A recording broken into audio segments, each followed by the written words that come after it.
Big words are tools that will make you look cool and impress your mum and possibly your dad. Truce VDD is like the truce if the truce was more tautologous. Let's have some words. Well, there's a bloke on it called Matt Stoller. He's double clever, and he's Nick Stoller, the film director's brother. He's well clever. He works in Congress. I spoke to him and asked him for some revolutionary ideas. A lot of the things in this book are other people's revolutionary ideas, packaged cleverly and humorously by me or Russ, a comedian, dialogues with them. This is what my mate Matt Stoller said when I goes, come up with some ideas that would change the world. But he came up with one idea about banning private security. His second idea is what I'm going to read to you now, and it's fascinating. I was curious to see what else Matt had up the sleeve of his Harvard blazer. Yes, he did go to Harvard, the bloody hypocrite. His next idea to create a different world was equally cunning and revolutionary. Get rid of all titles. This is Matt's voice now. Mr. President, Ambassador, Admiral, Senator, The Honourable, Your Honour, Captain, Doctor. These are all titles that capitalism relies on to justify treating some people better than others. Matt is an American, so when it comes to deferring to the entitled, let's face it, he's an amateur compared to the British. Look at me, simpering to Professor Slingerland, someone that I spoke to earlier in the book, whenever he's mentioned. I can't wait to prostrate myself before his sceptre of diplomas. I'm a right little lick-spittle sneak down the doctors and all. Yes, doctor. No, doctor. Please don't let me die, doctor. Charge what you must, doctor. Stick your finger where you fancy, doctor. Plus, in Britain, we've got a royal family. What's Matt going to say about that? One of the most remarkable things you learn when you work in a position of political influence is just how much titles separate the wealthy and the politicians from citizens.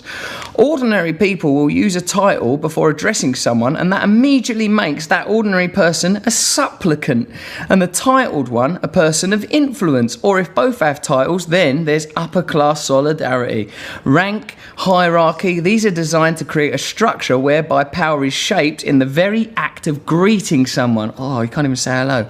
I'm getting angry again. Matt's right. Titles are part of the invisible architecture of our social structure. I'm never using one again. If I ever see Professor Slingerland in the street, I shall alert him by hollering, "Oi, fuckface!" then throw a hazelnut at him, which is a reference to a funny joke earlier in the book that you won't get because you've not read the book yet, unless you have, in which case, good back reference, wouldn't you say?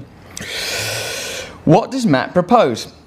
One of the things you can do to negate this power is to be firm but respectful and address anyone and everyone by their last name. Mr., Ms. or Mrs. is all the title you should ever need. This allows you to treat everyone as your equal, and it shows everyone that they should treat you as their equal. Right, fair enough. I went in a bit hard there on old Teddy Slingerland, or just Mr. Slingerland, according to Matt's polite revolution. His suggestion of equal titles for us all is provocative, particularly to those of us who live in monarchies. I mean, in England, we have a queen, for fuck's sake, a queen. We have to call her things like Your Majesty, Your Majesty, like she's all majestic, like an eagle or a mountain. She's just a person, a little old lady in a shiny hat that we paid for. Or Your Highness. What the fuck is that? Or she's high up above us at the top of a class pyramid on a shelf of money with her own face on it. We should be calling her Mrs. Windsor. In fact, that's not even her real name. They changed it in the war to distract us from the inconvenient fact that they were as German as the enemy that teenage boys were being encouraged, conscripted actually, to die fighting. Her actual name is Mrs. Saxe Coburg Goethe. Mrs. Saxe Coburg Goethe? No wonder they fucking changed it. It's the most German thing I've ever heard. She might as well have been called Mrs. Bratwurst Kraut Nazi. Titles have got to go. I'm not calling her Your Highness or Your Majesty just so we can pretend there isn't and hasn't always been an international cabal of rich landowners flitting merrily across the globe, getting us all to kill each other a couple of times a decade. From now on, she's Frau Saxe Coburg Goethe. Come on, Frau Saxe Coburg Goethe. It's time for you to have breakfast with her Saxe Coburg Goethe. And you can make it yourselves. And by the way, we're nicking this fucking great castle you've been dossing in and giving it to 100 poor families. Actually, you can stay there if you want. They'll need a cleaner. You'll have to watch your lip though, Herr Saxe Coburg Goethe. Some of them ain't white.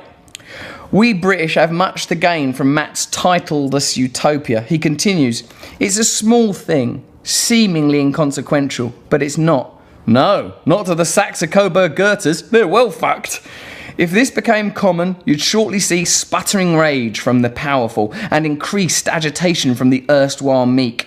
People need to mark their dominance. That is the essence of highly unequal capitalism. If they can't do so, if they aren't allowed to be dominant, to be shown as being dominant, then the system cannot long be sustained.